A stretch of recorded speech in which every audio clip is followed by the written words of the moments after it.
प्यारे बच्चों, इस वीडियो लेक्चर से हम लोग शुरू करेंगे क्लास 11th एनसीईआरटी मैथमेटिक्स का चैप्टर नंबर 1, जिसे हम लोग सेट्स कहते हैं।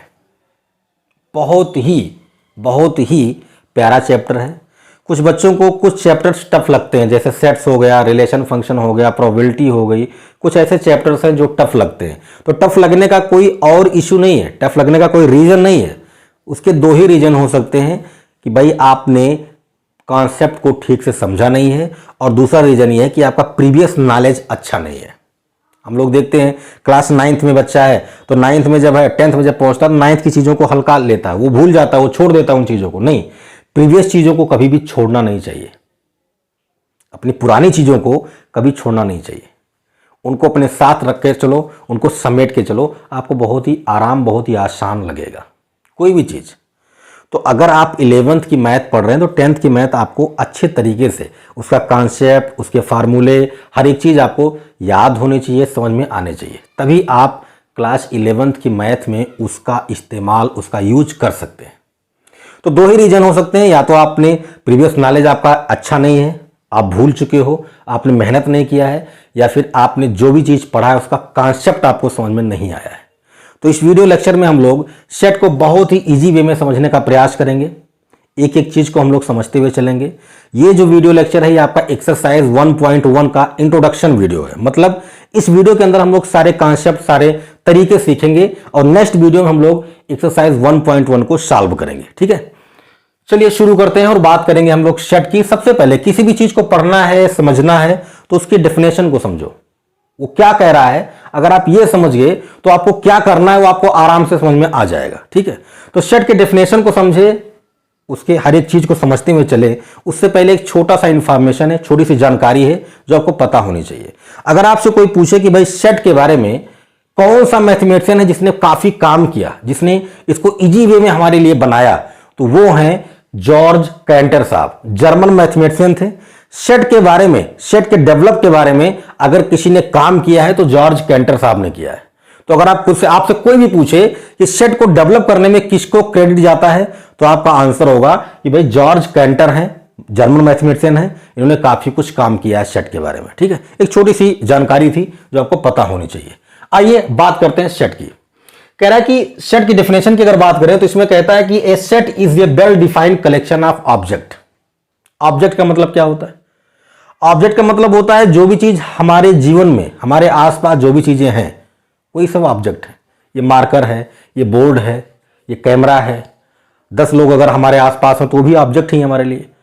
फ्रूट्स हो गए, पेन, कॉपी, बुक, जो भी चीजें हैं वो सब ऑब्जेक्ट है हमारे लिए। कलेक्शन का मतलब आप समझ रहे हैं, इकट्ठा करना, ऑब्जेक्ट्स को इकट्ठा करना। 10 लोगों को, 15 लोगों को इकट्ठा कर लिया, 10-15 सेब रख लिए, 10-15 पेन रख लिए, 10-15 कॉपी रख लिए, 10-15 बुक रख लिए, ये सब क्या है? कलेक्शन है। तो कलेक्शन करना मतलब इकट्ठा करना, किसको? ऑब्जेक्ट को। अगर आपने कहीं भी ऑब्जेक्ट्स को क्या किया? कलेक्ट कर लिया, इकट्ठा कर लिया, तो उसे हम लोग बोलेंगे सेट। नहीं, सिर्फ ऑब्जेक्ट को इकट्ठा करना, सिर्फ ऑब्जेक्ट का कलेक्शन करना सेट नहीं होता है। उसमें एक बहुत ही इंपॉर्टेंट टर्म जुड़ा हुआ है, वेल डिफाइंड। कलेक्शन तो करना है हमको ऑब्जेक्ट का, लेकिन वो वेल डिफाइन होने चाहिए। अब वेल डिफाइन का क्या मतलब है? वेल डिफाइन का मतलब यह होगा कि कोई भी स्टेटमेंट आपके सामने रख दिया जाए, कोई बात मैं बोलूं, जब मैं बोलूं कोई बात, तो वो आप उस बात से आप एग्री हो।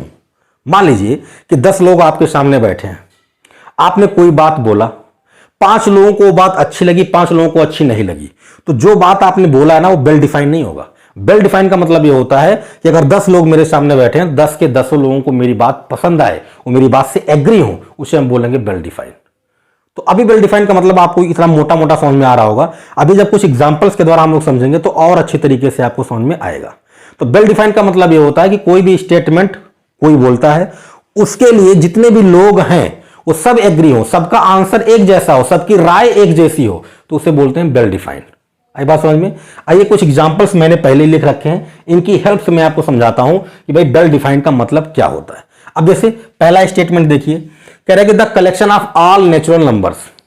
किसी से भी आप कह दो, आपके सामने 10 लोग हैं, 50 लोग हैं, 100 लोग हैं, 1000 लोग हैं, किसी से कह दो कि नेचुरल नंबर्स क्या होते हैं, तो सबका जवाब एक ही होगा, सबका आंसर एक ही होगा कि 1 2 3 4 5 6 7 8 कहां तक, जहां तक आपको काउंट करना है कर लो, 1 से शुरू करके जहां तक काउंट करना है कर लो, सभी क्या होते हैं, सभी नेचुरल नंबर्स होते हैं। तो अगर मैंने कहा नेचुरल नंबर तो सभी लोग मेरी बात से एग्री करेंगे, मतलब मैं जो बोल रहा हूं वो सबको समझ में आ रहा है। मैंने जैसे कहा नेचुरल नंबर्स, वो तुरंत समझ गए कि 1 से स्टार्ट करना है और जहां तक काउंट करना है कर लो। तो ये जो स्टेटमेंट लिखा गया है ये वेल डिफाइन है। ये क्या है, ये वेल डिफाइन है। और अगर ये वेल डिफाइन है तो ये क्या होगा, ये भैया आपका सेट होगा। ये क्या होगा, सेट होगा। आई बात समझ में।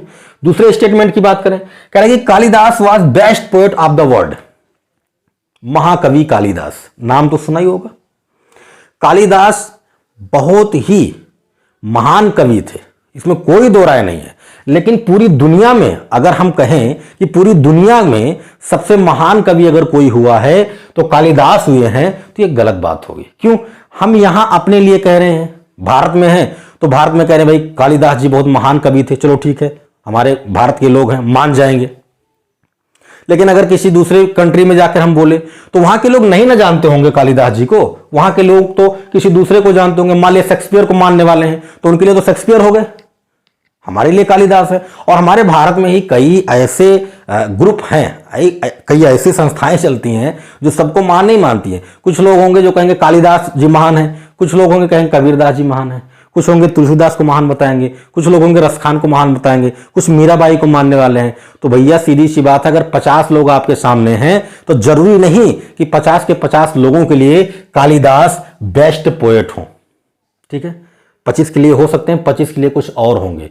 तो ये जो स्टेटमेंट लिखा गया है ये वेल डिफाइन नहीं है। वेल डिफाइन क्यों नहीं है, क्योंकि ये ऐसा स्टेटमेंट है जिसके लिए सभी लोग एग्री नहीं करेंगे, तो ये आपका सेट नहीं होगा। जो वेल डिफाइन हुआ वही सेट होगा, जो वेल डिफाइन नहीं है वो सेट नहीं होगा। ठीक है, तीसरे वाले स्टेटमेंट की बात करें, कह रहे the collection of odd natural numbers less than 10 से छोटे सभी ऑड नेचुरल नंबर्स की बात की जा रही है। तो किसी से भी कह दो कि ऑड नेचुरल नंबर्स क्या होते हैं तो बोलेगा 1 3 5 7 9 11 13, और कह दो उससे कि 10 से छोटे बताओ तो तुरंत बताएगा 1 है, 3 है, 5 है, 7 है, 9 है। यही आपके क्या हैं, यही आपके ऑड नेचुरल नंबर्स हैं जो 10 से क्या हैं, छोटे हैं। किसी से पूछोगे तो उसका आंसर यही होगा। मतलब सीधा सा यह है कि किसी के सामने आपने इस स्टेटमेंट को रख दिया तो चाहे 50 लोग हों, 100 लोग हों, 1000 लोग हों, सबका जवाब यही होगा, सबका आंसर यही होगा। इसका मतलब यह है कि ये स्टेटमेंट आपका वेल डिफाइन है, तो ये आपका सेट हो गया। बात आ रही समझ में। चलो नेक्स्ट की बात करते हैं। कह रहा है कि Virat Kohli is the best batsman of the world. फिर से गलत आ गया। हम भारत के लोग हैं, हम कहेंगे विराट कोहली महान बल्लेबाज है, लेकिन अगर ऑस्ट्रेलिया में चले गए तो कोई दूसरा होगा, स्टीवन स्मिथ की बात करेगा, डेविड वार्नर की बात करेगा, रिकी पोंटिंग की बात करेगा। दूसरे कंट्री में चले जाओगे, मान लो पाकिस्तान में चले गए, बाबर आजम को महान बताएंगे। हमारे इंडिया में ही बात करें, कुछ लोग विराट कोहली को महान बताएंगे, कुछ लोग बोलेंगे कि भाई सचिन तेंदुलकर महान है, कुछ लोग राहुल द्रविड़ को महान बताएंगे, कुछ लोग महेंद्र सिंह धोनी को महान बताएंगे, कुछ लोग युवराज सिंह को महान बताएंगे। तो ये जो वर्ल्ड की बात की गई ना, पूरे वर्ल्ड में विराट कोहली भारत में बेस्ट बैट्समैन हो सकता है, लेकिन वर्ल्ड की बात करें तो अलग अलग कंट्री में अलग अलग बेस्ट बैट्समैन होंगे। तो ये जो स्टेटमेंट है ये वेल डिफाइन नहीं है। इस बात से सभी लोग एग्री नहीं करेंगे, हमारे भारत में सभी लोग एग्री नहीं करेंगे, तो अदर कंट्री की बात ही छोड़ दो। तो ये वेल डिफाइन नहीं है, इसलिए आपका ये सेट नहीं होगा। आई होप आपको समझ में आ रहा होगा। नेक्स्ट की बात करते हैं। कह रहे the collection of all vowels in English alphabet. English alphabet में कितने लेटर होते हैं, 26 होते हैं। उसमें आपसे अगर वॉवेल के बारे में पूछे कोई तो आप बहुत ही आराम से जवाब दोगे, ए ई आई ओ यू, यही तो होते हैं 5। तो किसी से भी आप कह दो कि भाई इंग्लिश अल्फाबेट में जो वॉवेल्स होते हैं उनका कलेक्शन करना है, तो सभी लोग इन्हीं 5 का कलेक्शन करेंगे, ए ई आई ओ यू। तो ये जो स्टेटमेंट लिखा गया है ये वेल डिफाइन है, इसका मतलब ये आपका ये सेट होगा। जिस स्टेटमेंट के लिए सभी लोग एग्री करते हो, सबकी राय एक जैसी हो, सबका आंसर एक जैसा हो, वो आपका क्या होगा, वो आपका वेल डिफाइन होगा, मतलब वो सेट होगा। ठीक है, नेक्स्ट की बात करते हैं। The collection of prime factors of 210, मतलब 210 के जितने भी प्राइम फैक्टर हैं उनकी बात की जा रही है। तो 210 के अगर प्राइम फैक्टर की बात करूं तो ये 2 से डिविजिबल होगा, 3 से होगा, 5 से होगा, 7 से होगा। देखो भाई ये प्राइम फैक्टर कहलाते हैं, 2 3 5 7 क्या है, ये प्राइम फैक्टर है। तो किसी से भी आप पूछो कि 210 के जो प्राइम फैक्टर होते हैं वो कौन कौन से होते हैं, तो सबका आंसर होगा कि भाई 2, 3, 5, 7, यही क्या है, यही प्राइम फैक्टर है। सबका आंसर एक जैसा होगा, सभी लोग इन्हीं के बारे में बात करेंगे। तो ये आपका वेल डिफाइंड स्टेटमेंट है, इसलिए आपका ये सेट होगा। ठीक है, नेक्स्ट की बात करें, कह रहा है कि snake is a most dangerous animal of the world. अब जिनको सांपों से डर लगता है उनके लिए तो ये स्टेटमेंट सही है कि सांप जो है वो बहुत डेंजरस जानवर है, लेकिन कुछ लोग होते हैं जो सांपों से खेलते हैं, उनके लिए डेंजरस नहीं है। तो वैसे भी लग रहा है कि ये स्टेटमेंट आपका वेल डिफाइंड नहीं है। कुछ लोगों को डर लगता है, कुछ लोग होंगे जिनको डर नहीं लगता है। सबको अगर डर लगता है तो बोलते कि हाँ ये वेल डिफाइंड है, लेकिन सबको डर नहीं लगता है, इसलिए ये आपका वेल डिफाइंड स्टेटमेंट नहीं है, मतलब ये सेट नहीं होगा। सीधी सी बात है। नेक्स्ट की बात करें, कह रहा कि आप collection of 11 best batsman of the world, किसी से भी आप कह दो कि 11 महान बल्लेबाजों को एक लिस्ट बनाइए, तो जरूरी नहीं है कि सबका लिस्ट एक जैसा हो। मैंने लिस्ट बनाना शुरू किया, सचिन तेंदुलकर, वीरेंद्र सहवाग, सौरभ गांगुली, राहुल द्रविड़, वीवीएस लक्ष्मण, विराट कोहली, युवराज सिंह, महेंद्र सिंह धोनी, ऐसे मैं बनाते हुए चला गया। किसी दूसरे से आप बोलोगे उसमें कुछ और नाम शामिल कर देगा। अदर कंट्री में चले जाओगे तो हो सकता है कि आपने जो लिस्ट बनाया है इंडियन बैट्समैन का वो लिस्ट में हो ही ना। तो ये जो स्टेटमेंट है ये वेल डिफाइंड नहीं है। अलग अलग लोग अपनी अलग अलग लिस्ट बना देंगे, 11 बल्लेबाजों की लिस्ट बना देंगे, तो ये आपका स्टेटमेंट वेल डिफाइंड नहीं है, इसलिए आपका ये सेट नहीं होगा। तो ये जो एग्जांपल्स मैंने आपके सामने पेश किए, इनसे आप इतना तो समझ सकते हैं कि कौन सा स्टेटमेंट वेल डिफाइंड है, कौन सा स्टेटमेंट वेल डिफाइंड नहीं है। आई होप आप सेट की डिफिनेशन को अच्छे तरीके से समझ गए होंगे। कलेक्शन तो करना है ऑब्जेक्ट्स का। अच्छा, यहां पर मैं आपको बता दूं कि जो ऑब्जेक्ट होता है ना, इसके सिनोनिम्स कौन कौन से हैं। ऑब्जेक्ट को ही हम लोग एलिमेंट कहेंगे। क्या बोलेंगे? एलिमेंट। इसी को हम लोग क्या कहेंगे? इसी को हम लोग मेंबर्स भी बोलते हैं। क्या बोलते हैं? मेंबर्स, है ना। एलिमेंट्स बोलेंगे या मेंबर्स बोलेंगे, तो इन सब का मतलब एक ही होता है। ठीक है, तो सेट का मतलब सिर्फ ऑब्जेक्ट का कलेक्शन करना नहीं होता है। जो भी आपने कलेक्शन किया है वो वेल डिफाइंड होना चाहिए। और वेल डिफाइंड कैसे समझ में आया, ये मैंने जो एग्जांपल दिया इससे आप समझ गए होंगे कि वेल डिफाइंड का मतलब क्या होता है। तो सेट की डिफिनेशन को आप समझ गए हैं। चलिए कुछ इंपॉर्टेंट पॉइंट्स जो सेट से रिलेटेड हैं उनको समझ लेते हैं। प्यारे बच्चों, अब बात करेंगे सेट से रिलेटेड कुछ इंपॉर्टेंट फैक्ट्स के बारे में जो आपको पता होने चाहिए। पहला फैक्ट है कि in the set elements, objects and members are same. जो मैंने आपको पहले ही बताया कि चाहे आप एलिमेंट कहिए, चाहे ऑब्जेक्ट कहिए, चाहे मेंबर कहिए, उस सब का मतलब एक ही होता है। ठीक है, तो ये पहला फैक्ट है जो आपको ध्यान में रखना है।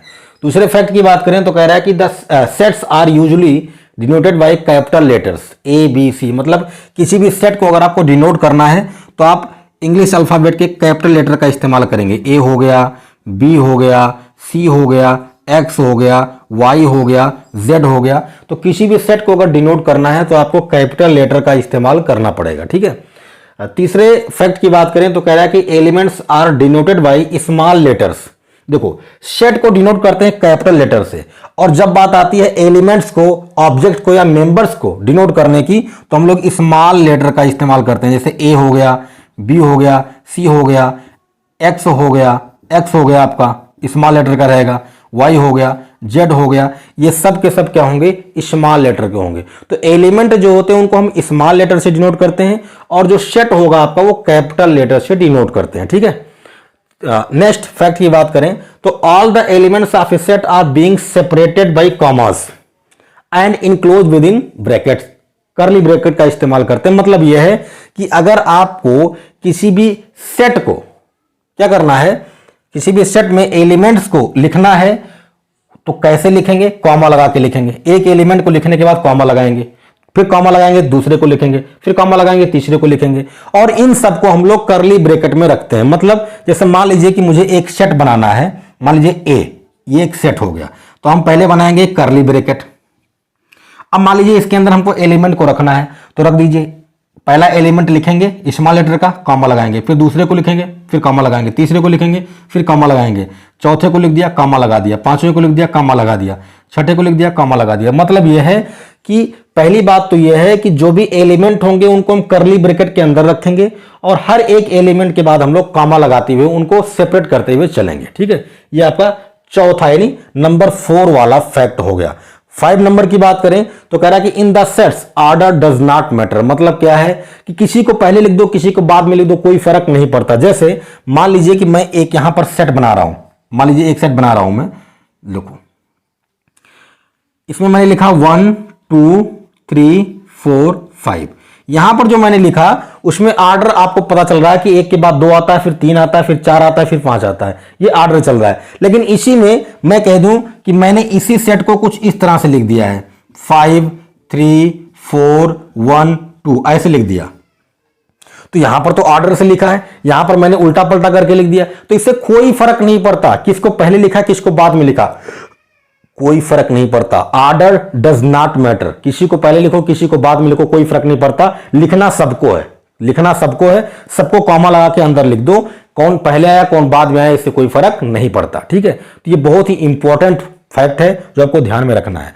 लास्ट फैक्ट की बात करें तो कह रहा है कि an element in a set is written only once, मतलब यह है कि एक एलिमेंट को केवल एक ही बार लिखना है, 2 बार नहीं लिखना है, 3 बार नहीं लिखना है। एक बार लिख दिया तो लिख दिया, वो चाहे 2 बार आए चाहे 10 बार आए उसको नहीं लिखेंगे। फॉर एग्जाम्पल यहां पर समझिएगा, मान लीजिए कि मैंने एक सेट बनाया, देखो मैंने एक सेट बनाया, मान लो यह है। अब मैंने इसमें लिखा 1 2 3 फिर 2 लिख दिया, फिर 4 लिखा, फिर 4 लिख दिया, तो ये आपका सेट नहीं है, ये गलत हो गया। क्यों गलत हो गया? क्योंकि 1 लिखा है 2 लिखा है, 2 को लिख दिया तो दोबारा 2 को लिखने की जरूरत नहीं थी। एक बार 4 को लिख दिया तो 4 को लिखने की दोबारा जरूरत नहीं है। बात आई समझ में? एक ही बार एक एलिमेंट को लिखना। जैसे मान लीजिए कि आपके सामने एक वर्ड दिया जाए मैथमेटिक्स,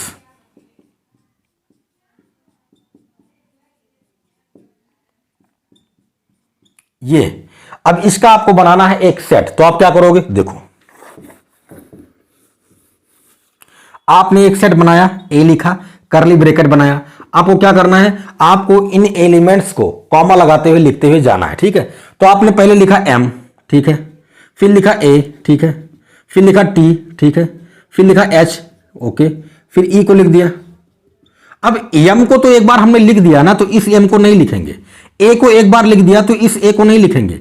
टी को एक बार लिख दिया तो इस टी को नहीं लिखेंगे। अब किसको लिखेंगे? आई को लिखेंगे, फिर किसको लिखेंगे? सी को लिखेंगे, और फिर किसको लिखेंगे? एस को लिखेंगे। ये इसका सेट हो गया। मतलब एक एलिमेंट को 2 बार नहीं लिखना है, एक बार लिख दिया तो लिख दिया, दोबारा तिबारा उसको नहीं लिखना है, ठीक है। तो ये हो गए कुछ इंपॉर्टेंट फैक्ट्स जो आपको याद रखने हैं। जब भी सेट की बात होगी ना, इनको ध्यान में रखना है। सेट को हमेशा कैपिटल लेटर से डिनोट करते हैं, एलिमेंट्स को स्मॉल लेटर से करते हैं। जब भी हम सेट को बनाते हैं तो करली ब्रैकेट के अंदर लेटर्स को लिखेंगे, एलिमेंट को लिखेंगे, कॉमा लगाकर लिखेंगे, ठीक है। ऑर्डर मैटर नहीं करता, किसको पहले लिखा किसको बाद में लिखा, इससे कोई फर्क नहीं पड़ता। एक बार लिख दिया तो लिख दिया, है ना। उसके बाद एक एलिमेंट को केवल एक ही बार आपको लिखना है, ठीक है। तो ये इंपॉर्टेंट फैक्ट है जो आपको ध्यान में रखने हैं। चलिए आगे बढ़ते हैं। तो प्यारे बच्चों, अब बात करते हैं हम लोग कि सेट का रिप्रेजेंटेशन कैसे होता है। हम लोग सेट को कितने तरीके से लिख सकते हैं। तो हाउ टू राइट सेट्स, हम लोग सेट को कैसे लिखते हैं। तो सीधा सा मतलब है, इसको हम लोग ऐसा भी कह सकते हैं,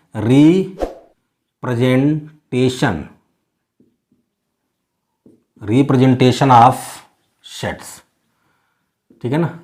दोनों का मतलब एक ही होता है। आप सेट को रिप्रेजेंट कैसे करते हैं या सेट को आप कैसे लिखते हैं। तो भैया 2 तरीकों से लिखा जाता है, इस बात को समझ लीजिएगा। 2 तरीकों से लिखा जाता है।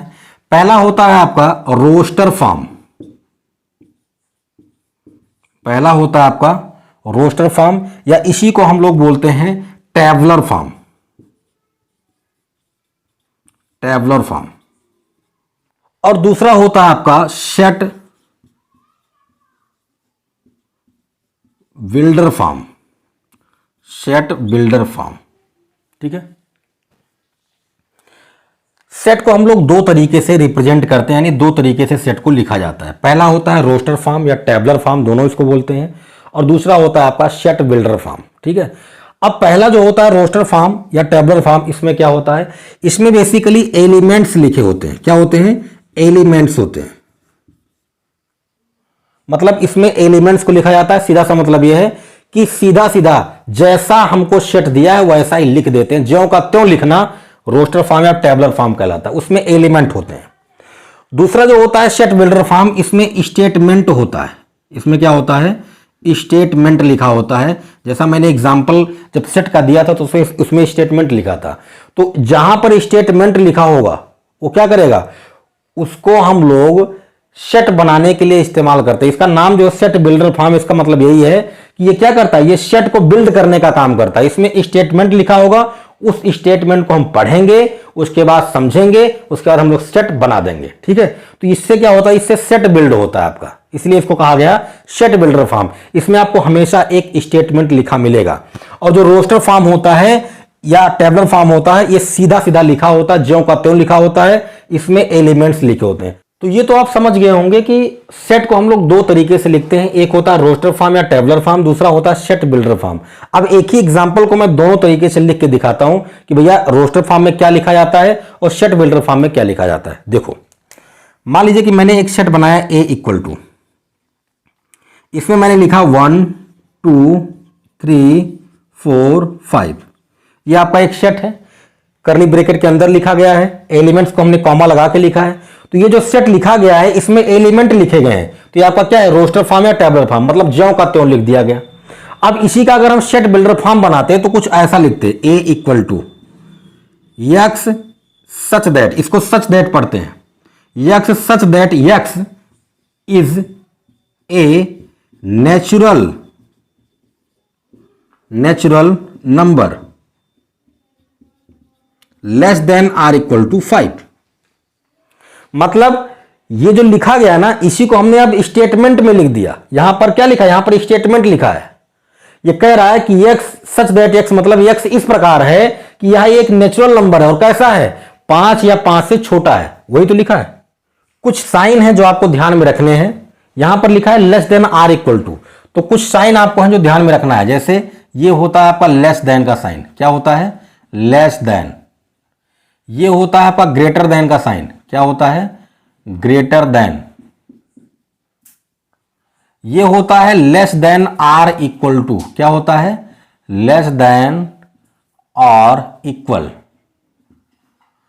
ये होता है आपका greater than or equal, greater than or equal. ठीक है ना, तो ये कुछ साइन है जो आपको ध्यान में रखने हैं। ठीक है, तो यहां पर कह रहा है कि x such that x is a natural number less than or equal to 5। यहां पर एक स्टेटमेंट दे दिया गया, इस स्टेटमेंट से आपको एक सेट बनाना है, इसलिए इसको कहा जाता है सेट बिल्डर फॉर्म। तो इस स्टेटमेंट को हमने पढ़ा तो हमें क्या समझ में आया कि भाई हमें एक सेट ऐसा बनाना है जिसमें नेचुरल नंबर्स होने चाहिए। और कौन से नेचुरल नंबर्स होंगे, उसमें जो भी नेचुरल नंबर्स हम रखेंगे वो 5 या 5 से छोटे होने चाहिए। तो हमने बनाया, हमने लिखा 5 4 3 2 1, मतलब 1 से शुरुआत करनी है और कहां तक जाना है, 5 तक जाना है। 5 से छोटा ही लेना है, 5 को लो या 5 से छोटा लो, उससे बड़ा नहीं ले सकते। अगर यहां पर ये वाला इक्वल का साइन हटा दें तो 5 से छोटा लेना है, तब आपका यहां पर 5 नहीं होगा, तब आपका सेट यहां तक बनेगा। लेकिन इसमें इक्वल का साइन लगा हुआ है, इसलिए हमने कहा कि यहां पर 5 भी होगा। 5 को भी लेना है, 5 से छोटे को भी लेना है। तो यहां पर एक स्टेटमेंट लिखा गया था, इसकी हेल्प से हमने एक सेट बना दिया। तो इस बात को आप समझ गए होंगे, रोस्टर फॉर्म या टेबलर फॉर्म में एलिमेंट्स को लिखा जाता है और सेट बिल्डर फॉर्म में एक स्टेटमेंट लिखा होता है, उसी को देखेंगे, समझेंगे और हम एक सेट बना देंगे। ठीक है, इसी को हम लोग दूसरे तरीके से भी लिखते हैं। मान लीजिए लिख दिया A = यहां पर 2 डॉट लगे हुए हैं, यहां पर इसको एक सीधी लाइन ऐसे खींच दी जाएगी। इसको भी वही पढ़ते हैं, इसको पढ़ते हैं x सच दैट x, इसको भी पढ़ते हैं x सच दैट x, दोनों को एक जैसा ही रीड करते हैं। ये भी x सच दैट x है, ये भी x सच दैट x है। ठीक है, तो कहीं अगर ऐसे 2 डॉट लगे हुए तो उसका भी मतलब वही होता है, अगर एक लाइन खींची गई तो इसका भी मतलब वही होता है। ठीक है, इज ए नेचुरल नंबर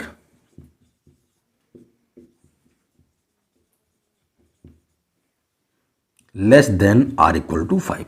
तो दोनों को हम लोग बिल्कुल, ये और ये, इन दोनों का मतलब एक ही होता है। ठीक है, तो आई होप आप समझ गए होंगे कि सेट को हम लोग 2 तरीके से राइट करते हैं, 2 तरीके से लिखते हैं, एक रोस्टर या टेबलर फॉर्म, दूसरा सेट या बिल्डर फॉर्म। ठीक है ना, सेट बिल्डर फॉर्म में स्टेटमेंट होता है और रोस्टर फॉर्म में एलिमेंट्स होते हैं। ठीक है, तो ये आप समझ गए होंगे। चलिए आगे बढ़ते हैं। तो प्यारे बच्चों, अभी तक हम लोगों ने सेट के डेफिनेशन को समझा, उसके बाद हम लोगों ने सेट से रिलेटेड कुछ इंपॉर्टेंट फैक्ट्स देखे, फिर हम लोगों ने ये भी समझा कि भाई सेट का रिप्रेजेंटेशन कैसे करते हैं, सेट को हम लोग कितने तरीके से लिखते हैं। तो हमें पता चला कि हम सेट को दो तरीके से लिख सकते हैं, एक रोस्टर फॉर्म या टेबलर फॉर्म, और दूसरा आपका होता है क्या, सेट बिल्डर फॉर्म। अब कुछ इंपॉर्टेंट सेट हैं जिनके बारे में आपको पता होने चाहिए, ठीक है। अगर उन सेट्स को आपने ध्यान से समझा है, वो आपके उसके बारे में आपको पता है, तो आप बहुत ही आराम से सेट्स के प्रॉब्लम सॉल्व कर सकते हैं, ठीक है। तो बहुत इंपॉर्टेंट चीजें हैं ये, सम इंपॉर्टेंट सेट्स। कुछ इंपॉर्टेंट सेट हैं जिसके बारे में आपको पता होना चाहिए। पहला है नेचुरल नंबर का सेट।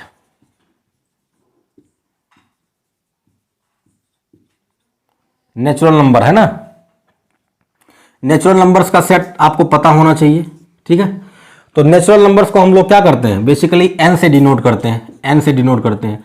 और इसका सेट बनाएंगे तो क्या लिखेंगे भाई, सीधी सी बात है, इसमें होगा 1 2 3 4 5 डैश डैश, कहाँ तक, जहां तक आपको लिखना है वहां तक लिख लो। तो ये नेचुरल नंबर का सेट होता है, ये आपको पता होना चाहिए, ठीक है।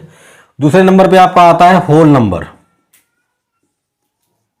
होल नंबर्स, होल नंबर्स के सेट को हम लोग W से डिनोट करते हैं, W है ना। और इसमें क्या होगा, इसमें आपका होता है, नेचुरल नंबर्स तो रहते ही रहते हैं, बस इसमें 0 भी ऐड हो जाता है। तो 0 1 2 3 4 5 डैश डैश, जहां तक भी आपको लिखना वहां तक लिख सकते हैं आप, ठीक है। तो ये नेचुरल नंबर का सेट होता है और ये होल नंबर का सेट होता है, ठीक है। नंबर 3 पे आपका आता है इंटीजर। इंटीजर्स है ना, इंटीजर्स की बात करें तो इंटीजर्स को I से भी डिनोट करते हैं और Z से भी डिनोट करते हैं, अलग अलग जगहों पे, अलग अलग बुक्स में, कहीं पर I से डिनोट किया जाता है, कहीं पर Z से डिनोट किया जाता है। दोनों चीजों को आप समझते हुए चलेंगे।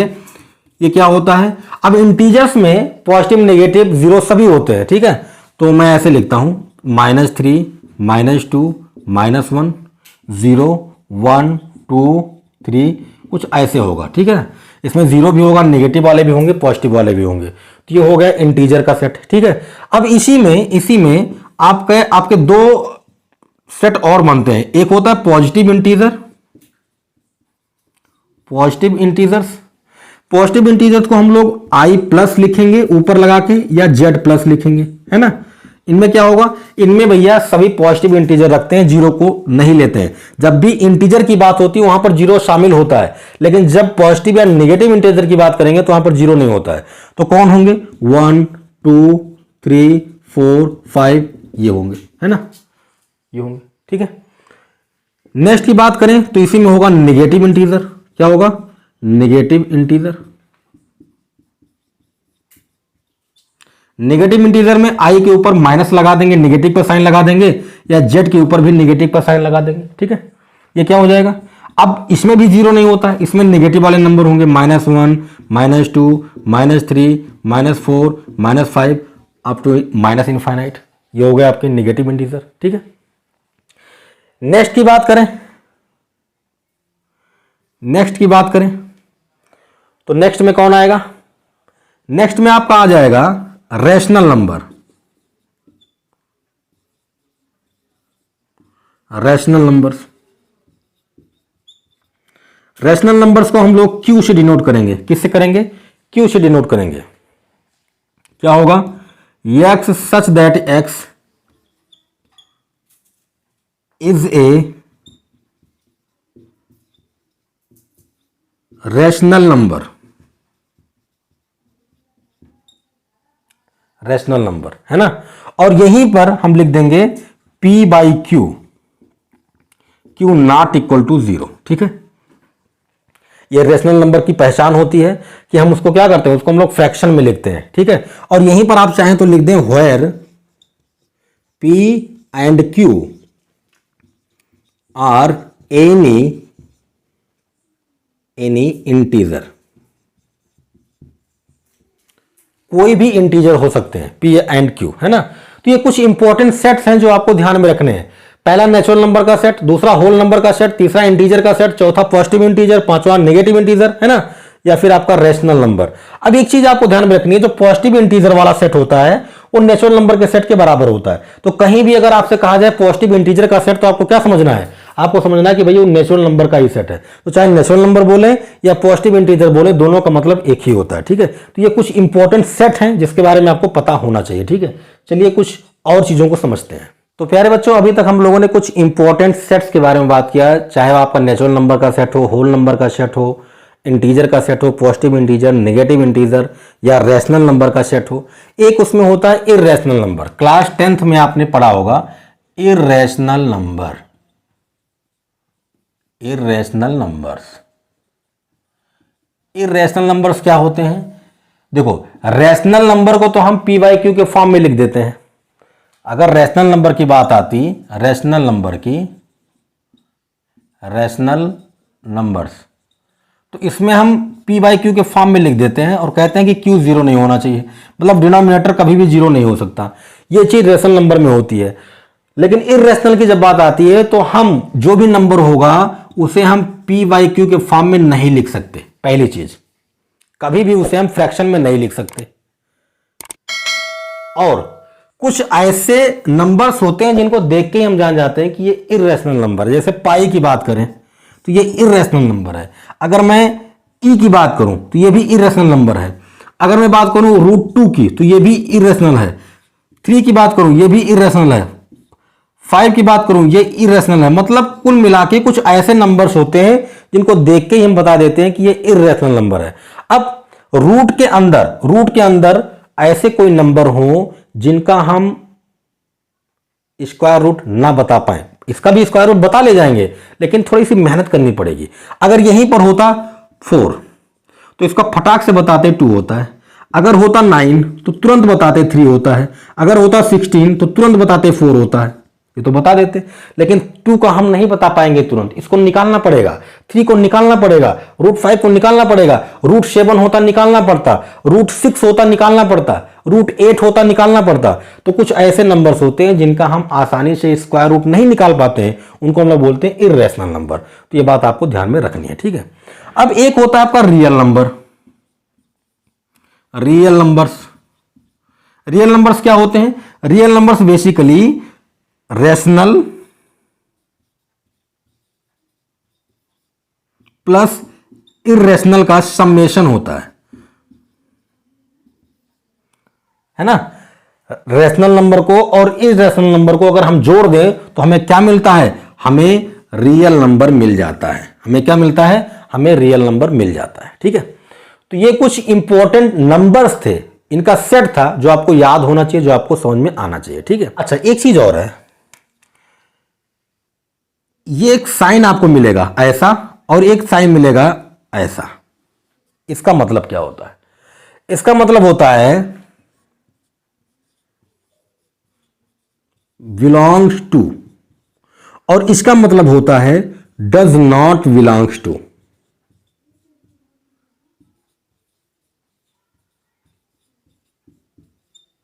ठीक है ना। इसका मतलब होता है बिलोंग्स टू, इसका मतलब होता है डज नॉट बिलोंग्स टू, ठीक है।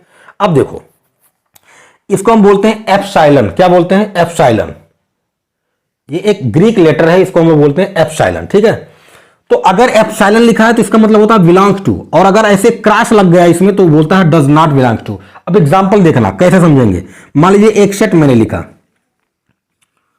1 2 3 4 5 ABC, एक सेट लिख दिया। अब इसी में मैं बोलूं, ऐसे लिख दूं 4 एप्सिलॉन A, तो इसका मतलब यह है कि 4 जो है वो सेट A में बिलोंग करता है, मतलब सेट A में है। तो क्या ये बात सही है? बिल्कुल। देखो, सेट A के अंदर 4 है, तो अगर मुझे लिखना हुआ तो 4 बिलोंग्स टू A लिखूंगा। इसको क्या पढ़ेंगे? 4 बिलोंग्स टू A, ठीक है। मतलब 4 सेट A में है। लेकिन अगर मैं यही कह दूं 8, तो जरा देखो इसमें 8 है? नहीं है। तो इसको हम लोग ऐसे क्रॉस लगा देंगे और बोलते हैं कि 8 does not belongs to A, मतलब 8 इसमें नहीं है। बात आ रही है समझ में? अगर मुझे लिखना हुआ A बिलोंग्स A लिखूंगा, क्यों? क्योंकि A तो इस सेट में है, तो बिलोंग्स A हो गया। V बिलोंग्स A लिख सकता हूं क्योंकि B भी इसमें है। लेकिन अगर मुझे D बिलोंग्स A लिखना है तो ये गलत हो जाएगा। क्यों? क्योंकि D इसमें नहीं है, तो मुझे इसको कहना पड़ेगा कि D does not belongs to A। तो इसका मतलब भी आपको याद रखना है, समझना है। ये बिलोंग्स टू का मतलब होता है कि सेट के अंदर वो एलिमेंट है, और डज नॉट बिलोंग का मतलब है कि सेट के अंदर वो एलिमेंट नहीं है, ठीक है। तो ये कुछ छोटी छोटी टर्म्स थी जो आपको ध्यान में रखनी है, ठीक है। तो आई होप इस वीडियो लेक्चर में जितनी बातें की गई हैं वो सारी की सारी बातें आप अच्छे तरीके से समझ गए होंगे, और जितनी बातें हम लोगों ने आज के इस वीडियो लेक्चर में किया है इनका इस्तेमाल हम लोग एक्सरसाइज 1.1 का जब क्वेश्चन सॉल्व करेंगे ना तो वहां पर इस्तेमाल करने वाले हैं। ठीक है, तो चलिए आज की इस वीडियो लेक्चर को यहीं पर रोकते हैं और मिलते हैं नेक्स्ट वीडियो लेक्चर में जहां पर हम लोग एक्सरसाइज 1.1 के क्वेश्चन सॉल्व करेंगे। ठीक है, तो वीडियो को लाइक करना, दोस्तों में शेयर कर दो, अपने जितने भी आपके फ्रेंड्स हैं क्लास 11th में पढ़ने वाले, जिनको भी सेट से कोई प्रॉब्लम है उनको फॉरवर्ड करो। चैनल को अगर आपने सब्सक्राइब नहीं किया तो कर डालना, क्योंकि रोज़ आपको वीडियोस मिलती रहेंगी। चलिए मिलते हैं नेक्स्ट क्लास में, अपना ख्याल रखो और पढ़ते रहो।